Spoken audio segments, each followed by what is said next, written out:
More phone calls coming up. Who had the best week in sports? Have that for you as well. Stat of the day brought to you by Panini America, the official trading cards of the Dan Patrick Show.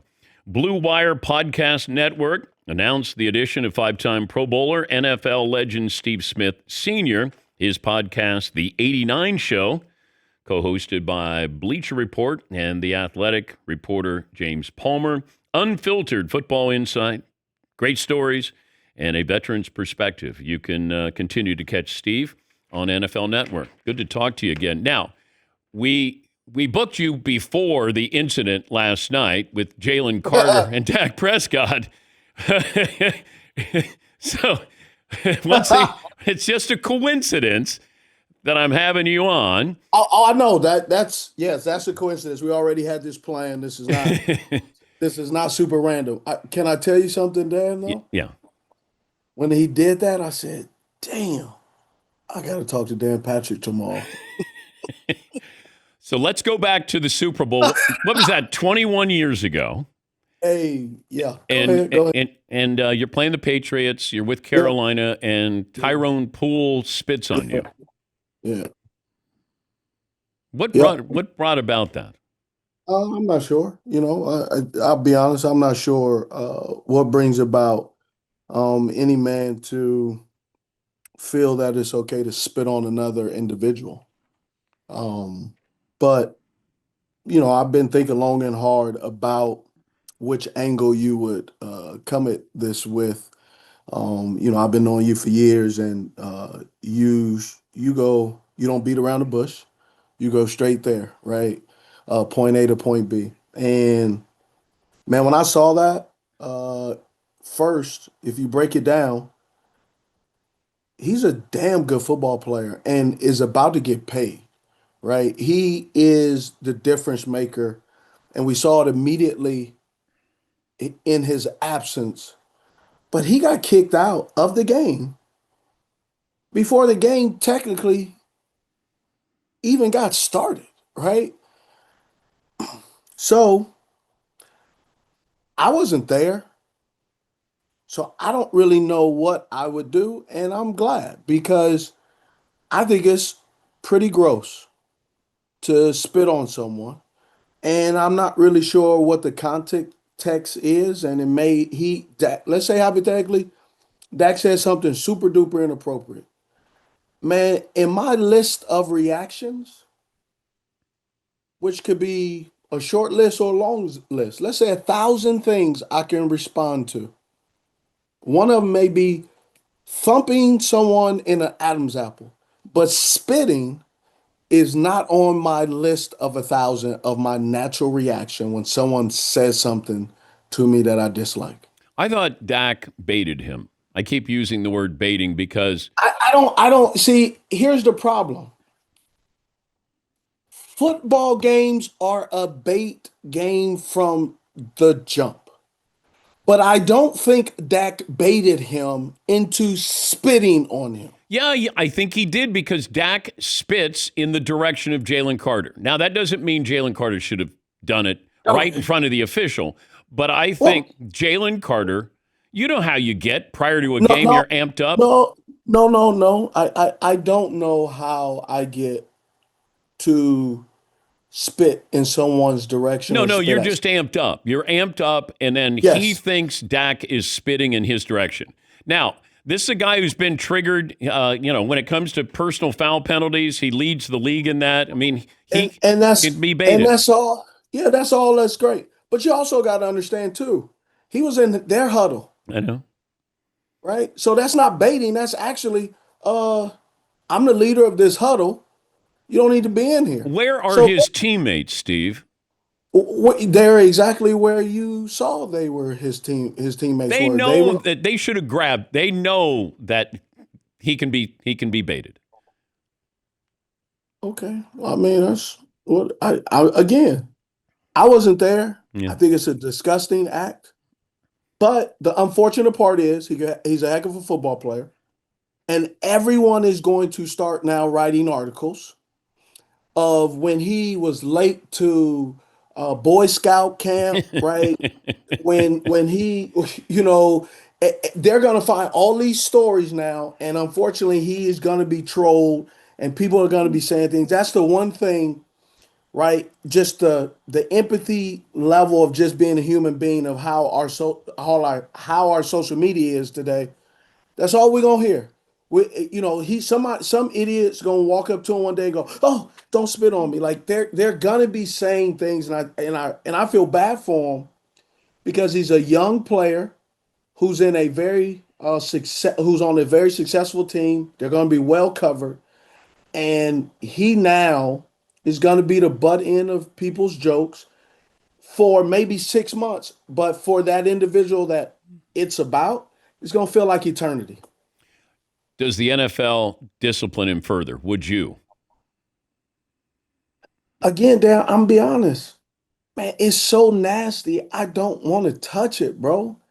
Like I got 4 kids. I wiped all their butts, right? This is the blow up diaper. Like it's rock paper scissors. Who deals with it, right?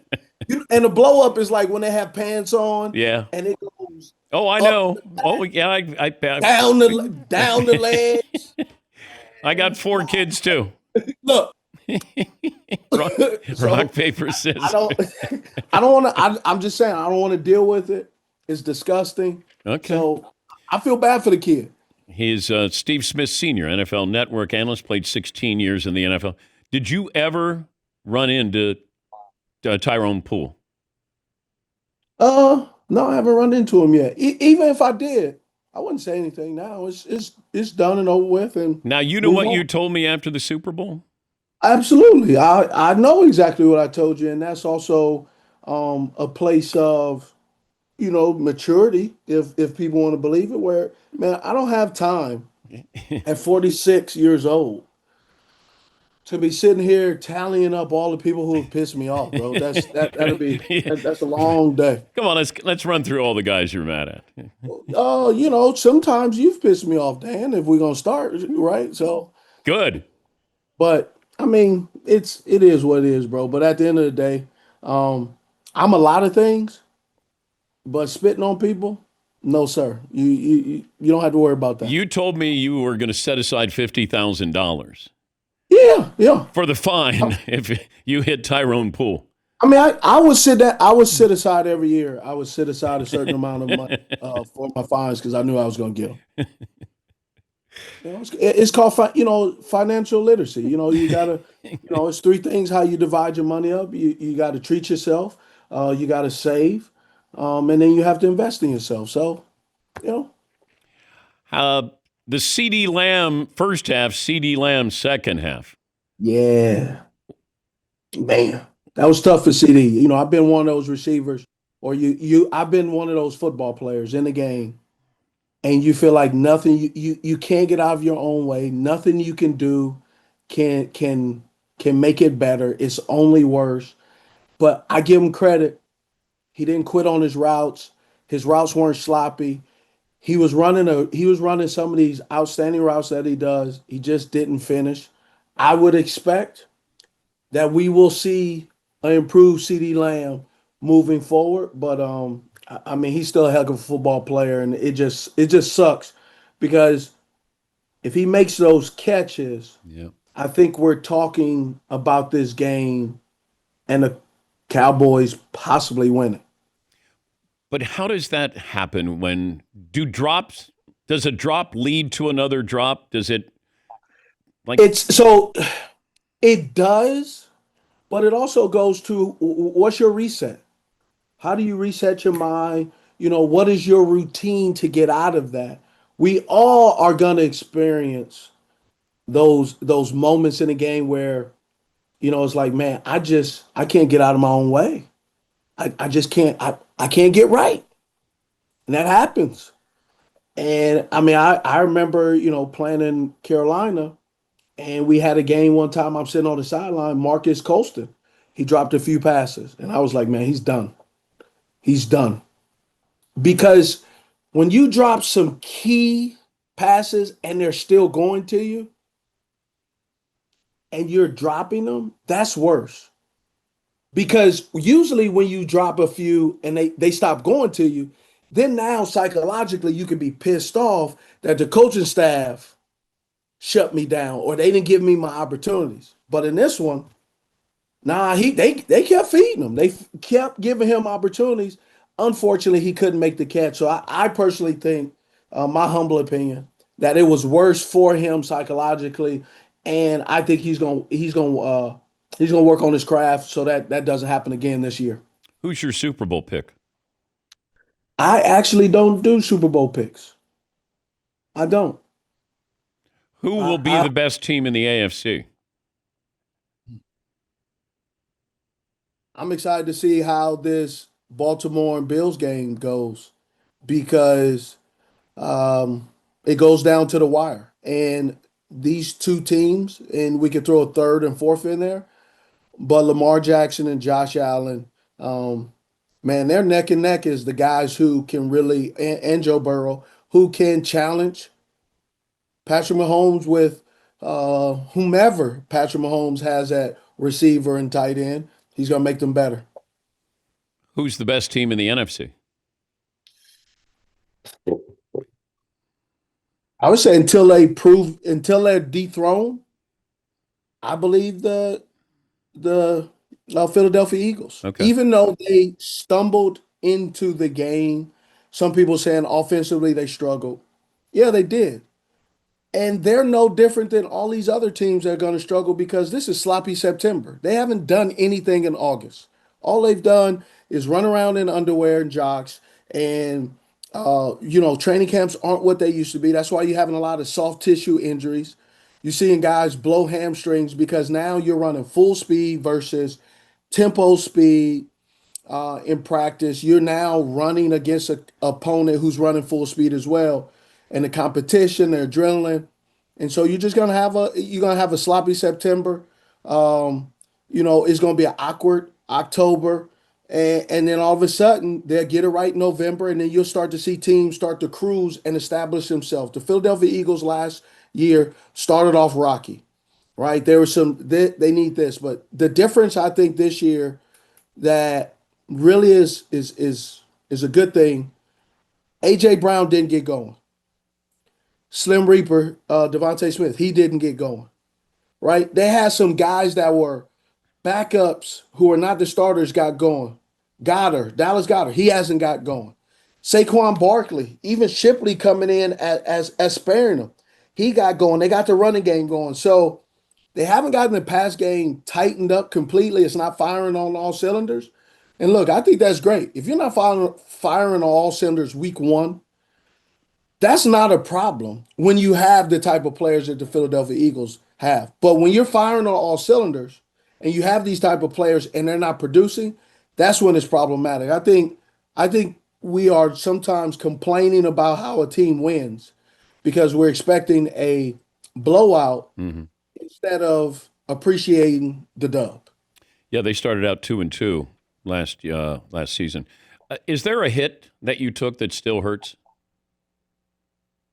That's a great question. Um, no, I don't think so. Psychologically, is there one that you you've thought No, about? no, I'm done football. I don't. I on my podcast in '89 with James Palmer, we talk about things that I experienced, but that I don't miss football at all. But is there a I'm a hardest hit you took? no. I mean, I have so unplugged as far as my career that there are sometimes I will see something I go, oh yeah, that did happen because I'm just so past it and looking at it as I'm a paper pusher, man.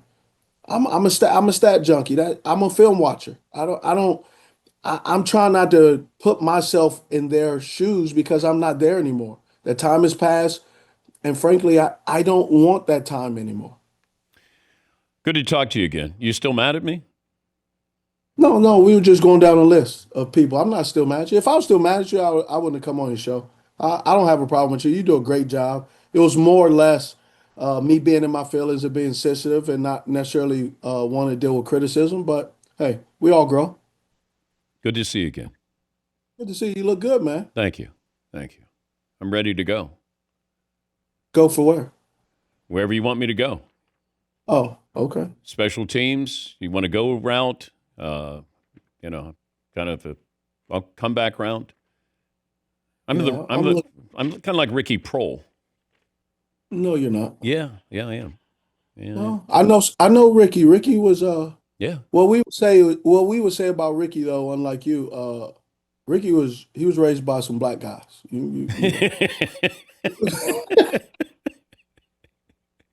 We'll end on that. Thank you, Steve. Thank you, sir. Appreciate it. Steve Smith, Sr., NFL Network analyst. That's quite an appearance there. That dude's the best, man. His podcast, The 89 Show, co-hosted by Bleacher Report athletic reporter James Palmer.